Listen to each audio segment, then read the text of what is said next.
A cowboy wakes up one morning on the 3rd floor of a hotel in Dodge City. And he looks out on the street, and there in front of the saloon, tied up, is his horse. And that horse has been painted red from one end to the other, from the tip of his nose to the end of his tail. Bright red. Well, that infuriates him.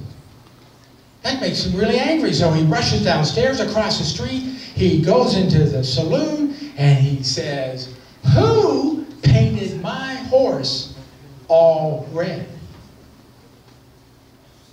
A bunch of cowboys park, and out steps this 8'3" gunfighter with a long black coat. He pulls it aside, and there on his hip is the biggest 6-gun you've ever seen. And he says to the cowboy, "I did. What's it to you?" The cowboy says, "Well, the horse is totally dry now, but you could use another coat of paint."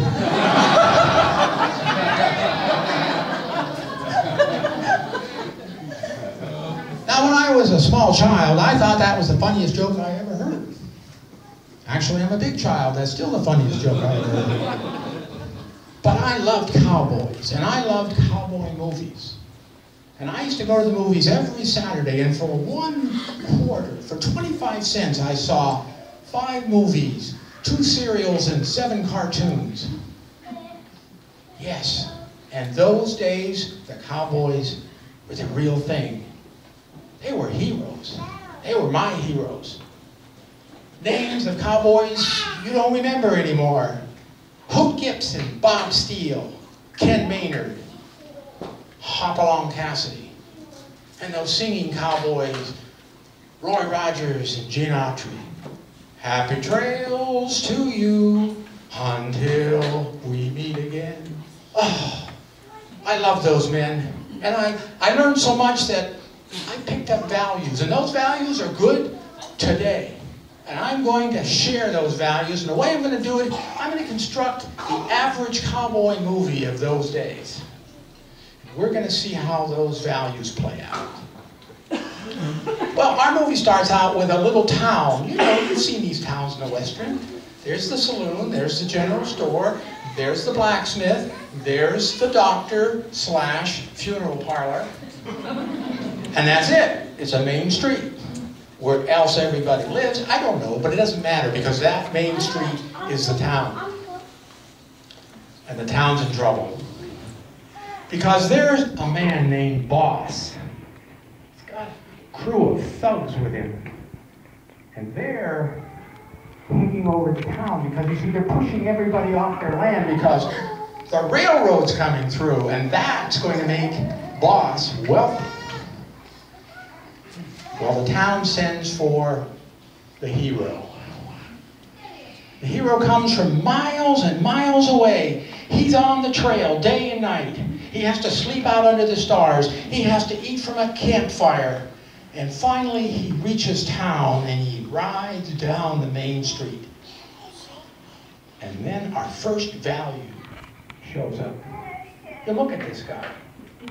He's dressed in all white hat. White shirt, white pants, white shoes. No, maybe not white shoes.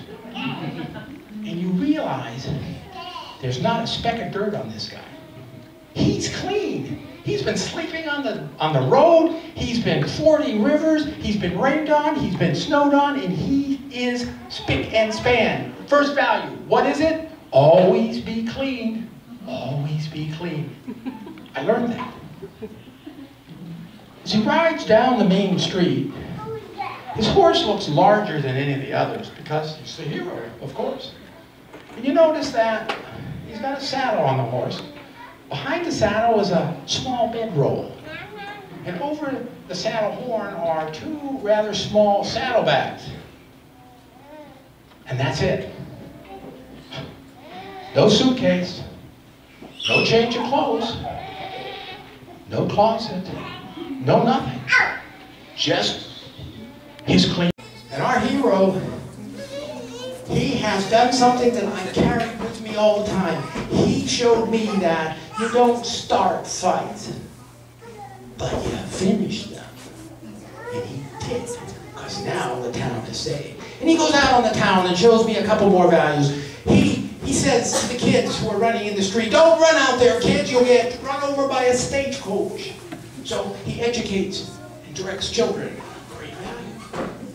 He also bows and scrapes to all the women who walk by. That's a value. Be polite to women. Learn that one. Don't practice it much, but I learned it. And finally, the biggest value of all is when the mayor shows up with the town council, which is usually the owner of the saloon, the owner of the bar. Everybody who's on that main street is part of it.